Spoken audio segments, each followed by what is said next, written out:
입주자 대표회의가 관리소장을 해고하라고요? 이건 형사처벌 대상입니다. 입주자 대표가 관리소장 좀 바꿔달라고 하면 안 되나요? 간혹 이렇게 생각하는 분들이 계시죠. 하지만 이건 그냥 의견이 아니라 형사처벌 대상이 될 수 있다는 사실 알고 계시나요?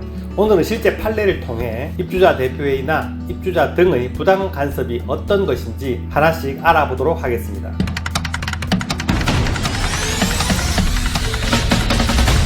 안녕하십니까. 우리 주거생활과 관련된 정보를 꾸준히 올려드리고 있는 친절한 생활연구소 김도형 소장 김소장입니다. 구독과 좋아요를 눌러 놓으시면 아파트 관련 좋은 정보 올라올 때 쉽게 보실 수 있습니다. 공동주택관리법 제65조의 3을 보면 입주자 대표회의, 입주자 등은 관리소장 및 소속 근로자에 대한 해고, 징계 등 불이익 조치를 요구하거나 업무 수행에 부당하게 간섭해서는 안 된다라고 되어 있고, 이를 어기면 과태료를 받게 됩니다. 단순한 권유나 의견처럼 보여도 현장에서 권한을 행사하면서 나온 말이라면 공동주택관리법을 넘어 형사적으로 협박, 업무 방해, 명예훼손, 심지어 폭행 혐의로 처벌될 수 있습니다. 실제 판례를 통해 불법 간섭 사례들을 알아보겠습니다. 첫 번째, 누수 손해배상 협박 사례입니다. 한 아파트에서 누수 문제가 발생했습니다. 입주자 대표 회장이 소장에게 이렇게 말합니다. 입주민에게 손해배상을 해주면 관리소장 당신을 배임죄로 고소하겠다. 이건 명백한 협박입니다.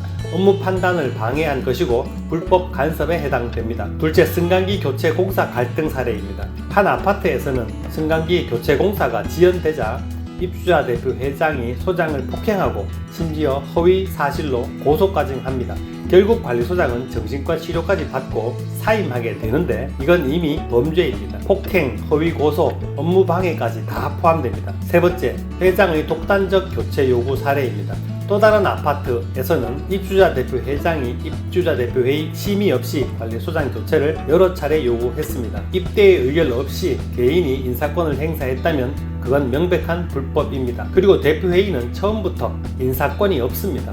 네 번째, 지시에 따르지 않았다고 고소한 사례입니다. 지시 안 들으면 고소하겠다, 감사를 하겠다, 이런 말들 회의 자리에서 쉽게 나오곤 하죠. 하지만 이런 경고도 법 위반에 해당됩니다. 다섯 번째, 주택관리업체에 관리소장 교체해달라는 요구 사례입니다. 계약 연장해줄 테니 소장을 바꿔달라, 이런 말도 자주 등장합니다. 하지만 이건 인사 개입을 넘어 부당한 조건부 거래에 해당됩니다. 이 경우 관리업체나 관리소장 모두 피해자가 될 수 있습니다. 여섯 번째, 입주자 대표의 임원이 직접 지시하는 사례입니다. 그 작업하지 말고 저 작업 먼저 해요. 내가 시켰으니까 내가 확인할게요.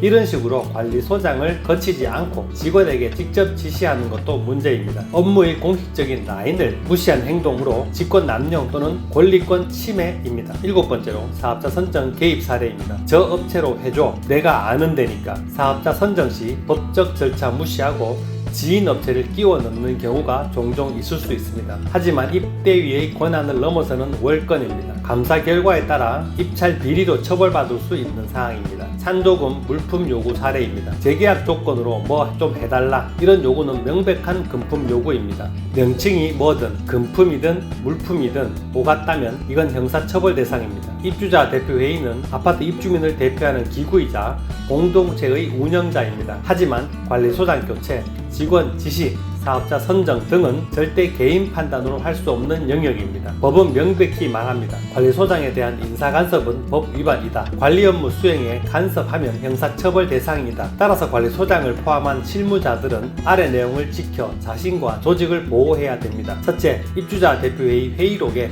모든 절차를 남기세요. 둘째, 인사나 공사 업무는 법적 절차에 따라 진행하세요. 셋째, 대표회의와 관리소장과의 관계는 협의이지 지시가 아니라는 것을 주지시키세요. 넷째, 업무 갈등은 법과 계약서로 조율하세요. 무리한 지시와 협박성 발언, 그 순간은 통할 수 있어도 나중에 형사 기록으로 남을 수 있습니다. 공동주택은 법으로 운영되는 작은 사회입니다. 입주민도, 입주자 대표회의도, 관리소장도 각자의 역할 안에서 책임을 다하는 구조입니다. 관리를 이유로 권한을 넘어서면 그건 공동체 전체의 위협이 되는 일입니다. 법원이 판단한 진짜 의미, 친절한 생활 연구소에서 쉽게 알려드립니다. 구독과 좋아요 잊지 마세요.